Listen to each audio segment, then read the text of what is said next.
টাকা, হ্যাঁ আমার টিমের মধ্যে এখন 7 জন আছে, খুবই কষ্ট করতেছি, আমার আসলে স্ট্রাকচারটা কি হওয়া উচিত। আমি বলছি যে আপনার চ্যাটজিপিটি আছে, নিজে চিন্তা করেন, একটা আর্ট পেপার নেন, আঁকেন। যদি না পারেন তাইলে আপনি চ্যাটজিপিটিরই বলেন যে আমার টিম সাইজ হচ্ছে গিয়ে এত, আমি এত টাকার করতেছি, এত কাস্টমার আমার মান্থলি আছে, এত রিটার্ন পাশে, তুমি আমার একটা টিম স্ট্রাকচার চাও যেটা আমার জন্য আইডিয়াল হতে পারে। ও ডিজিটাল মার্কেটিং টিম সহ, আপনার অপারেশন টিম সহ সব কিছু স্ট্রাকচার দিয়ে দিবে।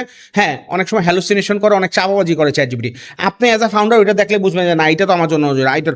ওইখান থেকে আপনি কি করলেন, টাইমটা সেভ করে ফেলেন। সো এই যে টাইম সেভ করার জন্য মানে প্রচুর জিনিস আছে। আপনি মনে করেন যে কথার কথা আপনার টেলিসেলস টিম আছে, এখন টেলিসেলস টিমের আপনার 25 জন এজেন্ট আছে, সে তারা কথা বলতেছে, তাদের কল ডিউরেশন, কে কতগুলা কল করছে, কতগুলা না করছে, সব ডিটেইল আপনার সিআরএম এর মধ্যে আছে। বাংলাদেশে আইহেল্প বিটি আছে, জিপ্লেক্স আছে, হ্যাঁ আপনার এখানে আরেকটা নতুন একটা সিআরএম আসছে, মুস্তাফিজ ভাইয়ের এটার নামটা ভুলে গেলাম, স্মার্টকম আছে, এইরকম আছে। তো আপনি কি করতে পারেন, এই যে যারা এদের এফিসিয়েন্ট, আসলে কত পার্সেন্ট এফিসিয়েন্ট, কে এফিসিয়েন্টলি কথা বলতেছে, কে বেশি কথা বলতেছে, কে কম কথা বলা